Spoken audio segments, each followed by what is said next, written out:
sick. It's not the coronavirus. It's because of everything the government did before the coronavirus. So the government crippled the economy. The solution isn't to find a bigger crutch, a government crutch. It's let's eliminate all these government programs, make government smaller so that the free market can solve these problems. But we're doing the opposite. We have made government much bigger, which is why this recession, depression is going to be much deeper than it otherwise would have been had the government actually made itself smaller and reduced the burden that it imposes on the economy instead of what it's doing now. Promising to do something, to give somebody something that they don't have. And so if a politician says, look, the solution is let the free market work, there's no votes in that. And of course, Wall Street, everybody that made mistakes and borrowed too much money, they all want to get bailed out. They don't want to lose money. I mean, this is what happened after the 2008 financial crisis. I mean, I made a name for myself on national television for 4 or 5 years, predicting the 2008 financial crisis. And I said it was going to result from the bursting of the real estate bubble and all of the debts that would go bad when that bubble popped. So I talked about the problems in the financial institutions. I talked about the bankruptcy of Fannie and Freddie and what all that would mean. But I blamed both the housing bubble that I was witnessing and the financial crisis that I was forecasting on the Federal Reserve, on Alan Greenspan for his response to the 2001 recession, the bursting of the dot-com bubble, 9/11. I said the Fed lowered interest rates too much when they went to 1%.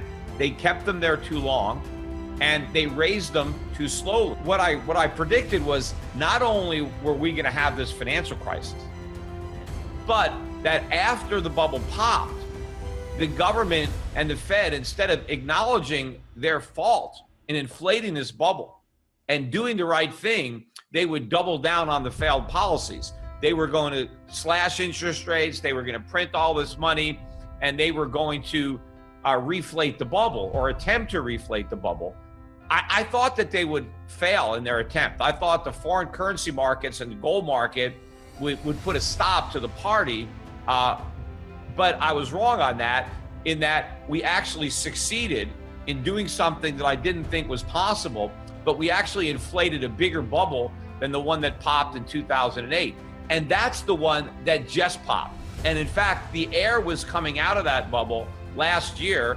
I predicted when the Federal Reserve first announced that it was going to end QE and that it was going to normalize rates. I said at that time that the Fed was lying, that it could do neither, that it would never be able to normalize rates, it would never be able to shrink its balance sheet, that if it tried, it would have to abort the efforts prematurely, that it would go back to zero, that QE4 would be bigger than QE1, 2, and 3 combined. I was saying that for years. In fact, on day one, when Ben Bernanke went to Congress, when they first said, hey, are you monetizing the debt? And Ben Bernanke said, no, this is all temporary. We're not monetizing the debt. We're not, a permanent source of government funding. It's an emergency. As soon as the emergency is over, we're going to sell these bonds. I said at the time that Ben Bernanke was lying, that the Fed could never sell those bonds, that they had checked us into a monetary roach motel, that they could get in, they could never get out. We'd have more QEs than Rocky movies. So I was right about all that.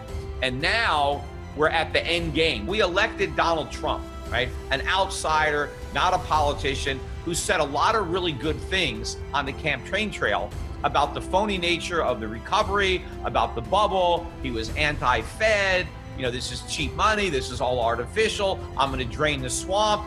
He actually came at this like, yes, I am an outsider. I'm not a politician. I'm going to go to Washington, clean house. And then as soon as he got to Washington, he became part of the very swamp that he wanted to drain. He presided over a massive increase in government spending.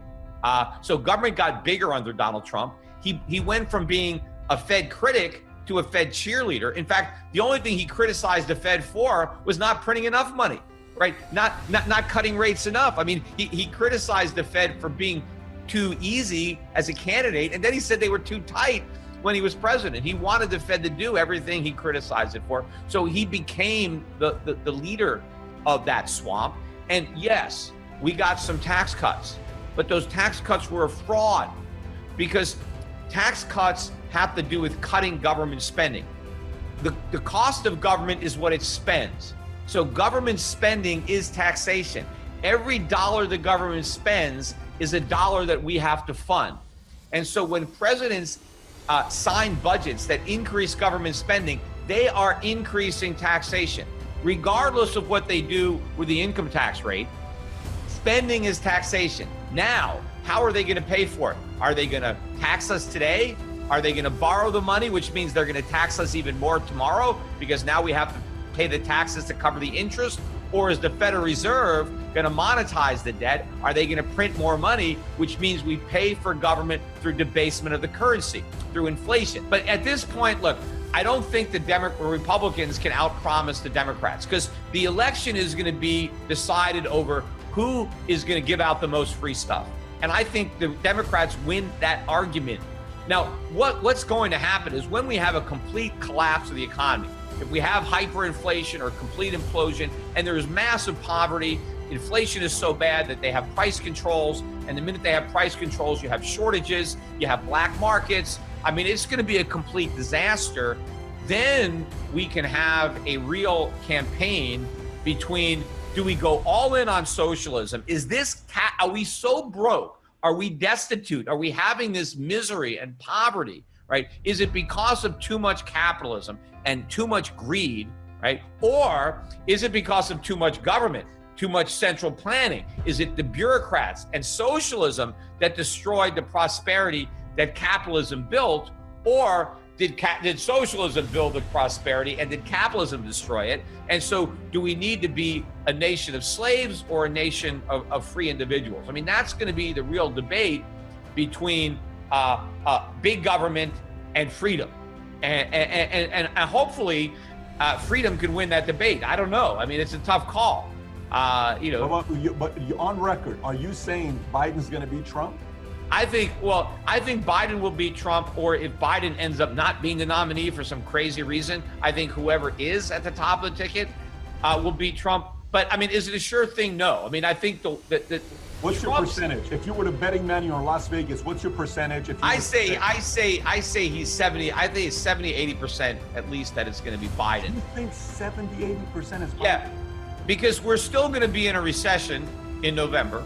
So you're going to have a bunch of people voting during a recession. And, Trump promised a lot of people to make their lives better, and their lives are going to be worse. Everybody can get a check from the government, but what happens when that check doesn't buy anything? That's the crisis that's coming.